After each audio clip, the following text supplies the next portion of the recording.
Hi, I'm Dr. Bertice Berry, and I want to tell you a story. I grew up in the mighty state of Delaware. Now, it has been said in Delaware, especially among the elders in my community when I was growing up, I always heard we were the first to get slaves, the last to let them go. First ones who came off port there and were transferred to New York. That's not as well documented, but last to let them go is. I'm going to come back to that in a minute and blow your mind. Now, that's a tease. Anyway, in 1863, Abraham Lincoln signed and ratified the Emancipation Proclamation for the United States. And it said, I like to read it because I want to get it right, that all persons held as slaves within the rebellious states and henceforth shall be free. This was January 1st, 1863. Now, if you ever wondered why African Americans pray in church all night on New Year's Eve, it's not about the new year coming in. We believe that because we've lost our own history, but it really is about whether or not that would be signed the next day.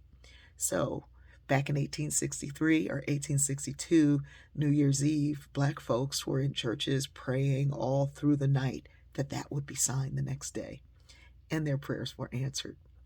It was not until 1865 when General Granger rode into Texas, Galveston, Texas, with that order, General Order number 3, for the holiday we now celebrate called Juneteenth.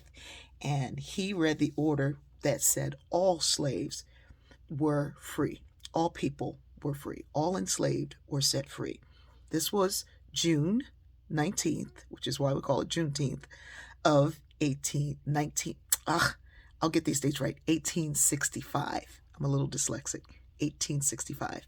That all enslaved shall be free. Now, when I hear people saying Juneteenth is a Black holiday, I just laugh. It is the most American of holidays because it's when America was beginning to get it right. Why do I say beginning when it was the thing that declared that all enslaved people were free? Where there were 2 states that didn't follow suit. I think Kentucky was one of them, and Delaware was the other. Delaware, the state I'm from. That's why they always said first get slaves and last let them go. My mother would always tell me stories about living next door to the whipping post. And we go, yeah, Mom, you live next to the whipping post. Well, the whipping post was taken down like last year. Delaware the governor refused to ratify. And it didn't apply to Delaware and Kentucky because we were not rebellious states. We didn't secede from the Union. We remained a part of the Union, but were slave-holding states. A lot of people don't realize that northern states were also slave-holding states.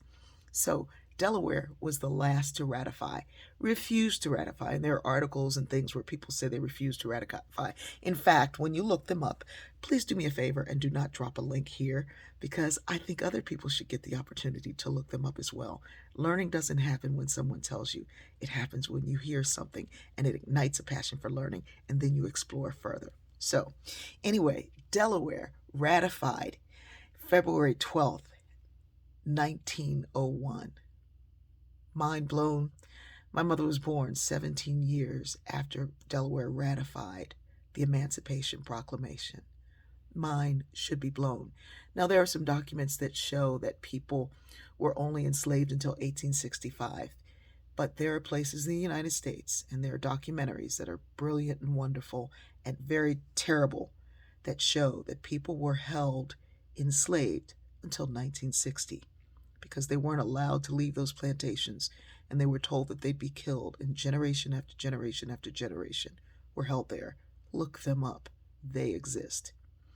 So, Juneteenth, coming up this week, it is not a Black holiday. It is an American holiday, and all of us should be celebrating. But that 1901, I love you.